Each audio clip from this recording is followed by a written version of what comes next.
안녕하세요. 김철입니다. 오늘은 지방자치행정론 제6장의 첫 번째 강의를 동영상으로 올려드리도록 하겠습니다.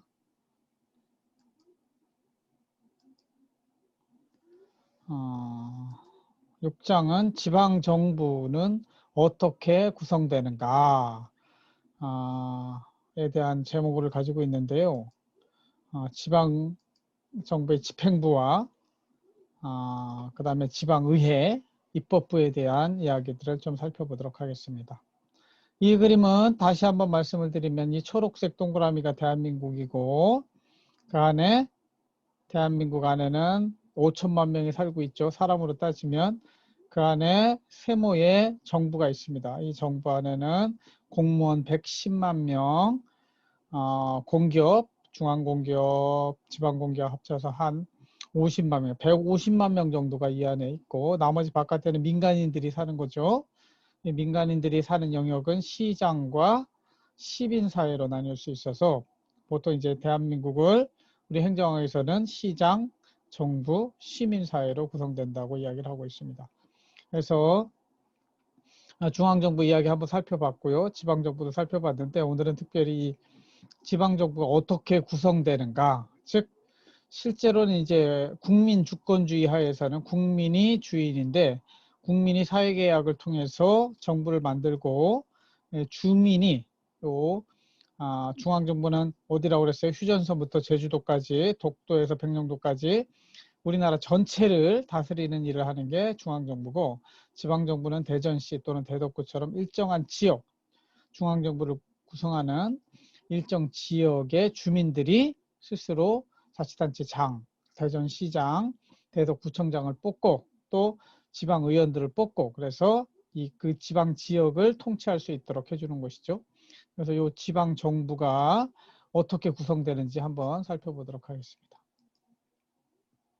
첫 번째, 지방정부의 구성의 원리, 이론적인 측면들을 여러분들이 좀 살펴보아야 되는데, 단체자치와 주민자치, 이것은 굉장히 중요한 개념입니다. 여러분들이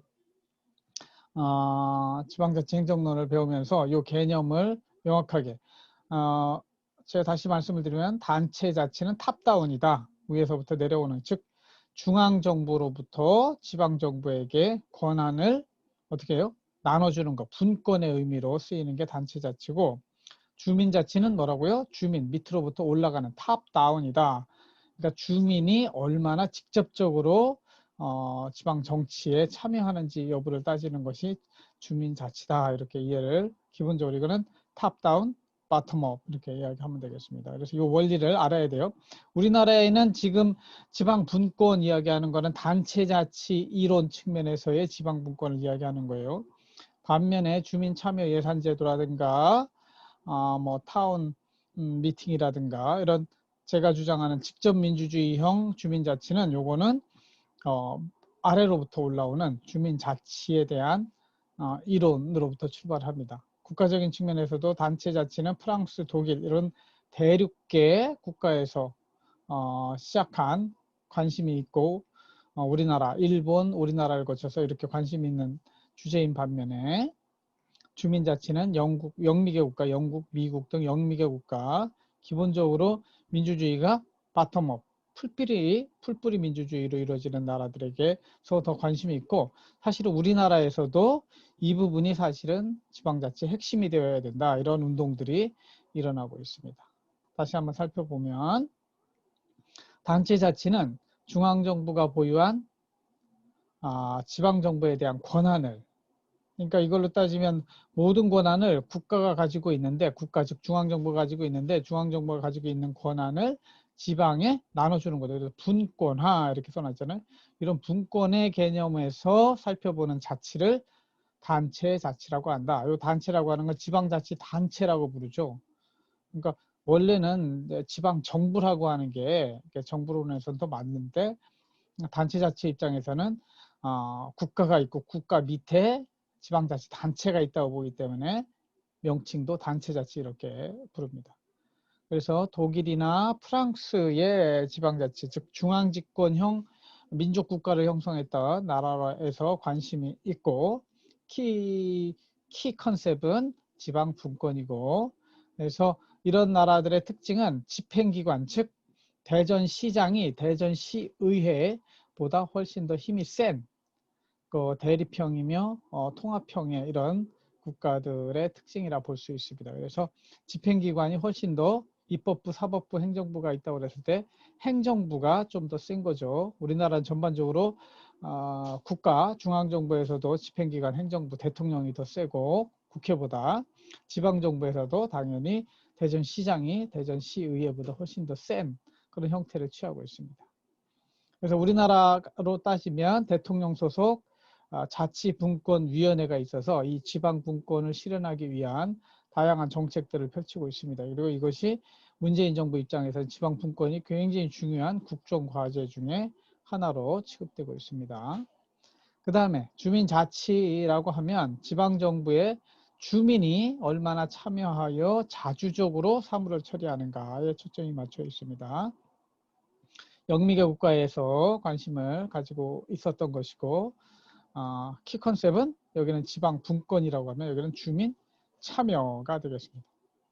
그래서 이런 국가들은 주로 기관 통합형 국가들이 많은데, 즉 지방정부에 어떻게 합니까? 집행기관과 의료기관이 하나가 되는, 이거는 의원 내각제 또는 내각 책임제라고 그러죠. 선거를 통해서 다수당의 의장이 다수당의 지도자가 수상이 되는 거죠. 지방의회의 지방의 집행기관의 장이 되는 거죠.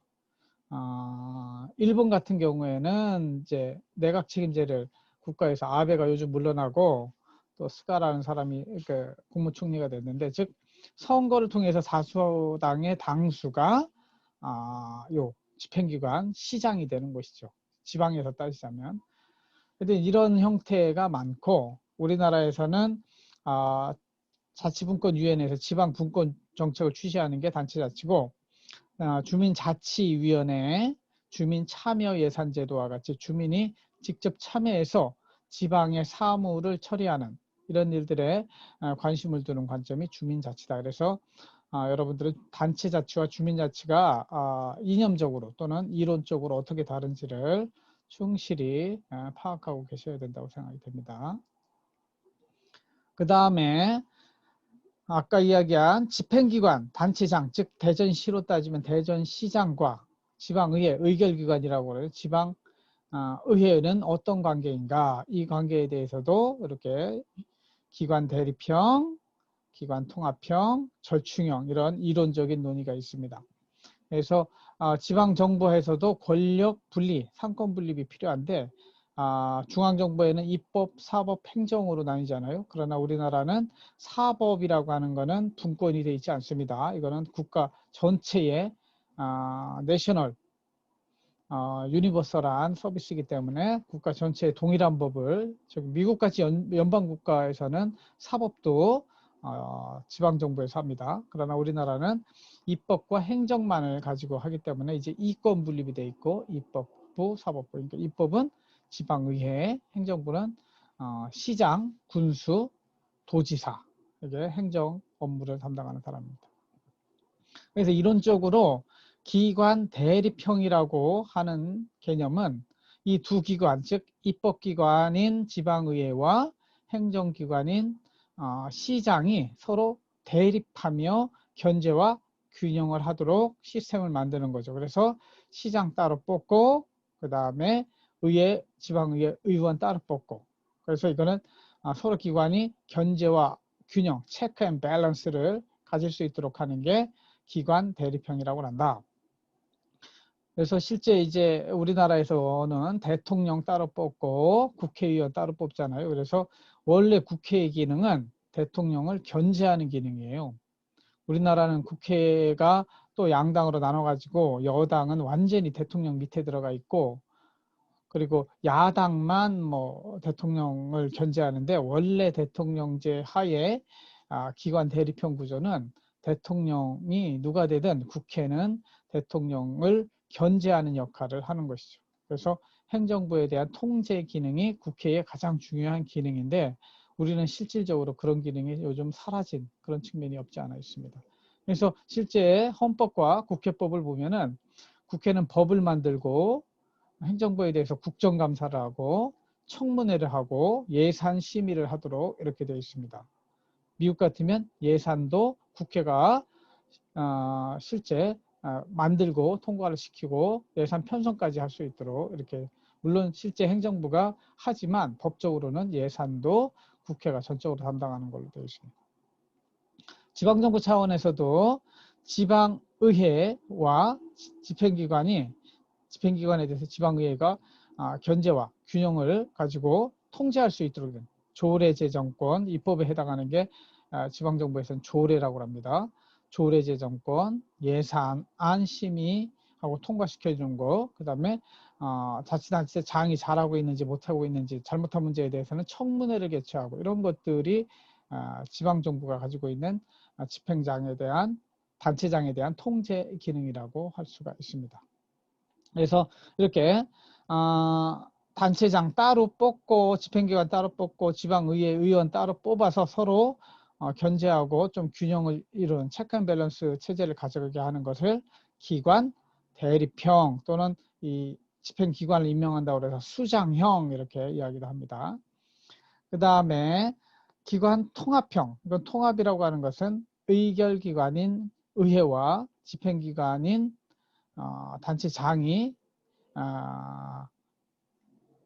이건 좀 잘못됐습니다. 서로 여기 대립하면 견제와 균형이라고 그랬는데 여기는 하나 한 통속이 되는 것이죠. 그래서 즉 기본적으로 의결기관이 집행기관을 견제하는 기능을 하기도 하지만 기본적으로 의원 내각제 하에서 이루어지는 것처럼 어떻게 되는 거예요?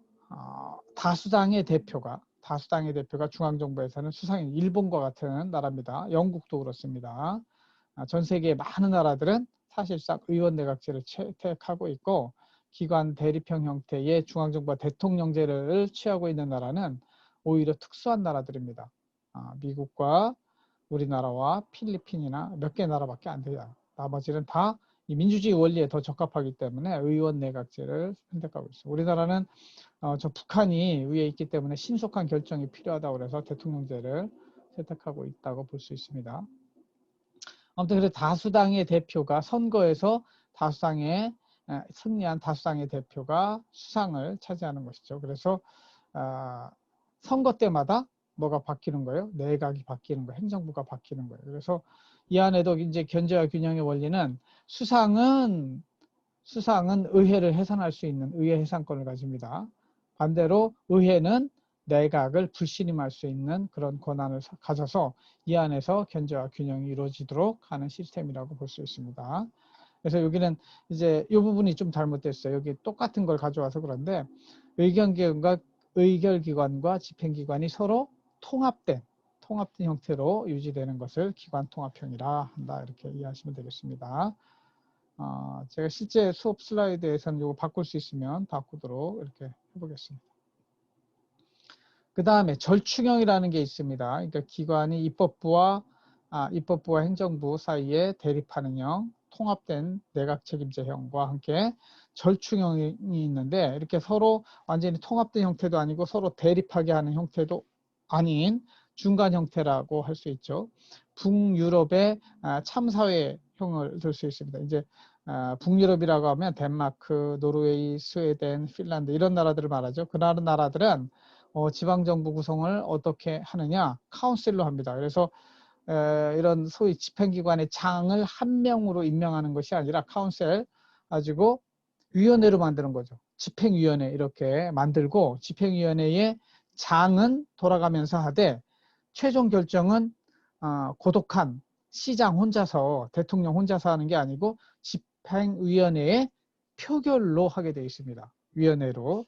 그러니까 한 사람의 결정으로 하는 것이 아니라 여러 사람이, 여러분들이 이제 행정학 개론 시간에 위원회의 장단점을 배울 텐데 위원회의 장점은 여럿이 함께 결정하기 때문에 위험을 줄일 수가 있죠. 반면에 신속한 결정을 해야 될 때 쉽지 않아요.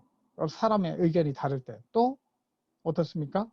누군가 책임을 져야 되는데 한 사람이 책임이 되는 게 아니라 공동 책임, 무책임이라고 해서 그러한 단점들도 있습니다. 그러나 이 북유럽 국가들은 이렇게 참사회형을 택해서 참사회의 집행위원회 10명이 된다 그러면 10명이 함께 집행부 결정을 내리는 거죠. 우리나라 시장이나 대통령이 혼자 결정하는 것이 아닙니다.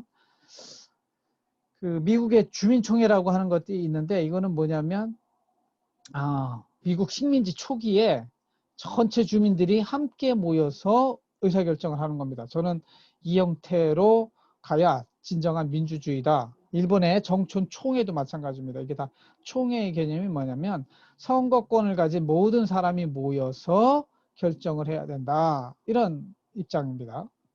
그래서 미국의 전통은 소도시인 경우에 타운에서 1년에 총회로 한번 정기총회로 한번 다 모이고 또 필요한 경우에는 임시총회로 모여서 중요한 결정들을 하는 것이죠. 제가 이제 우리 아이들 3명을 공동육아 어린이집에서 길렀는데 거기는 이제 1년에 총회를 2번 합니다. 그러니까 조합원 총회라고 그래가지고 우리 협동조합도 마찬가지로 총회를 하죠. 민간 기업의 입장에서는 주식회사는 주주총회라는 것을 개최하죠.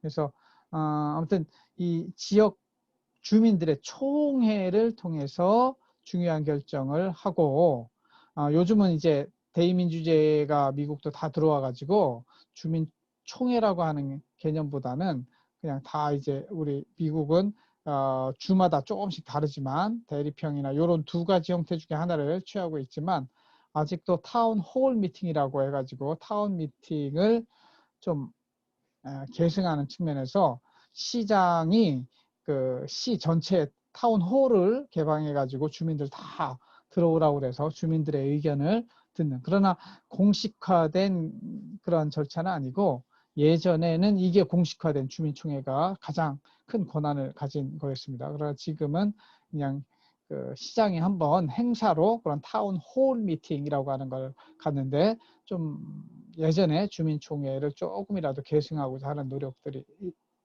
반영됐다고 볼 수 있습니다. 저는 특히 이 주민총회가 현대에 있어서는 더욱 중요하다고 보는 것이 지금 스마트폰을 통해서 사이버 민주주의가 가능해졌잖아요. 그러니까 그 투표권을 가진 모든 시민들이 지역 주민이 관심 있는 일에 대해서 좀 투표할 수 있도록 또는 회의에 참여할 수 있도록 하는 것이 좋다. 그런 측면에서 이렇게 되면 지방의회라든가 지방의 행정부 집행기관이 힘이 빠지고 힘을 빼고 그 힘을 결정권을 누구한테 주는 거예요? 주민총회한테 주는 노력들이 필요하고 실제 요 행정기관들은 이런 결정을 위한 보조기능 요런 중요한 결정을 해야 되는데 요 회의 자료를 준비해 주는 실제 주인은 주민이 되는 이것이 바람직한 민주주의 형태라고 볼 수 있죠.